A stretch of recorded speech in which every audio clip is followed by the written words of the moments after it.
Anda kembali di webinar Rupiah Cepat Lega dengan Pinjol Legal. Dan kami masih bersama dengan Yolanda Sunario selaku CEO dari Rupiah Cepat. Dan juga sudah masih bersama kami di sini Mas Borneo tentunya. Dan juga secara virtual bergabung bersama kami Kuseriansyah selaku Direktur Eksekutif dari AFPI. Dan juga tentunya Pak Tongam L. Tobing selaku Ketua Satgas Waspada Investasi. Dan juga Dirjen Aplikasi Informatika Kominfo yaitu Bapak Semi. Nah, oke, kita lanjutkan kembali diskusi kita semakin menarik ya tentunya. Dari tadi kita juga sudah ada beberapa tips and trick untuk membedah seperti apa sih perbedaannya antara pinjol legal dan juga pinjol ilegal. Nah, ini saya akan ke Pak Semi terlebih dahulu. Pak Semi, kalau kita lihatnya dari para pelaku industri ataupun juga dari para pelaku oknum-oknum ya dari pinjol ilegal sendiri ini juga kan sebetulnya tidak hanya dari dalam negeri tapi juga ada dari luar negeri begitu yang juga ini sudah skala internasional. Dari pemerintah sendiri seperti apa sih Pak cara-cara untuk mengantisipasi hal-hal ini? Ya, kalau tadi dari kita kalau sudah lewat jurisdiksi yang bisa kita lakukan nanti dia bisa diakses dari Indonesia. Itu yang kita lakukan.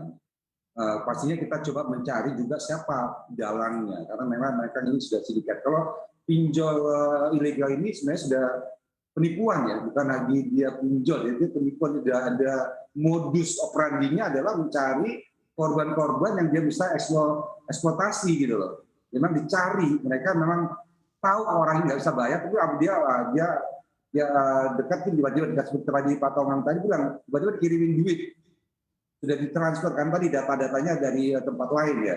Nah ini modus-modus mereka. Jadi mereka kita harus melihatnya mereka bukan lagi sebagai hanya ilegal, tapi sudah ada kejahatan di dalamnya. Unsur kejahatannya sudah ada. Ini ya itu kita tadi kita memblokir dan kita juga kalau untuk yang aplikasi yang masuk ke Google Play Store dan App Store itu kita sudah bekerja sama dan khususnya OJK sudah bekerja sama ya ada. Jadi mereka kalau ada yang mengupload dan mengatasnamakan sebuah aplikasi fintech, dia meminta izin dari OJK. Nah ini adalah upaya-upaya kita untuk tadi mempersempit ruang gerak mereka sambil meliterasi masyarakat. Akhirnya mereka tidak ada lagi. Kalau marketnya tidak ada, akhirnya mereka mati sendiri kan. Itu yang kita lakukan. Itu kira-kira Pak. Ya, berarti kurang lebih dengan mengecilkan market dari mereka begitu ya dengan literasi yang sudah dan akan terus dilakukan. Oke, nah saya akan ke Pak Tongam. Pak Tongam, terima kasih masih bergabung bersama kami ya. Pak Tongam, ini pertanyaannya sama tadi dengan Pak Semi, seperti apa langkah-langkah yang dilakukan oleh SWI untuk mencegah ya tadi yang pinjol-pinjol yang sudah skalanya internasional ini untuk beroperasi di Indonesia. Ya, sama seperti dikatakan Pak Sem tadi bahwa kegiatan-kegiatan dari luar negeri ini memang ada banyak server yang kita temukan melakukan pinjol ilegal di Indonesia.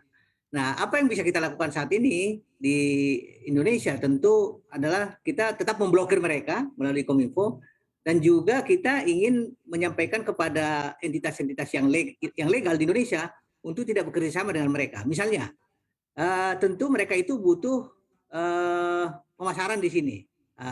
Ada pemasaran. Di dalam inovasi keuangan digital itu ada agregator, ada berbagai inovasi keuangan digital. Tentu ini kita harapkan dan kita minta mereka tidak memfasilitasi kegiatan-kegiatan pinjol ilegal, terutama yang dari luar negeri.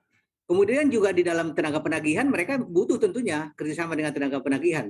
Oleh karena itu kita juga minta tenaga penagihan yang ada di Indonesia yang legal itu jangan bekerja sama dengan mereka. Dan juga mengenai credit scoring. Jadi ini mereka memang kalau kita lihat ya, pinjol-pinjol ilegal ini sudah membentuk ekosistem sendiri seperti yang legal. Mereka butuh tenaga penagihan, mereka butuh credit scoring karena di pinjol ilegal ini pun sudah ada penilaian terhadap kesanggupan nasabah untuk membayar kembali karena mereka tentu tidak mau kalau nasabah itu tidak mengembalikan pinjamannya. Oleh karena itu mereka bentuk ekosistem dan juga mereka itu melakukan transfer dana itu dengan sistem pembayaran yang ada di Indonesia, baik perbankan atau penyedia jasa pembayaran. Tetapi dengan menggunakan entitas-entitas yang legal, jadi mereka berada di baliknya. Nah ini juga kita sudah sampaikan kepada perbankan dan kepada penyedia jasa pembayaran yang berada di bawah pengawasan Bank Indonesia untuk tidak memfasilitasi, tidak bekerjasama dengan pinjol ini. Jadi berbagai cara kita lakukan agar pinjol-pinjol ilegal yang berasal dari luar negeri dan di dalam negeri juga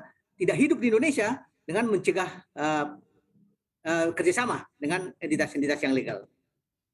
Oke, itu dia tadi ya. Semakin ngeri sebetulnya ya Pak Tongam tadi bahwa dibikin seolah-olah seperti pinjol legal begitu ya. Tadi ada penilaian apakah memang mampu membayar ataupun juga tidak, dan tentunya ini juga semakin perlu diwaspadai oleh masyarakat ya. Terima kasih sekali Pak Tongam L. Tobing telah bergabung bersama kami dalam webinar Rupiah Cepat. Terima kasih atas waktunya, dan Pak Tongam ini harus pamit ya dari hadapan kita semua karena akan ada agenda berikutnya. Dan sekali lagi terima kasih Pak Tongam, sukses dan sehat selalu untuk Anda. Dan tentunya dialog kita semakin menarik, tapi jangan kemana-mana karena webinar lega dengan pinjol legal akan kembali usai jeda. Jangan kemana-mana, tetaplah bersama kami.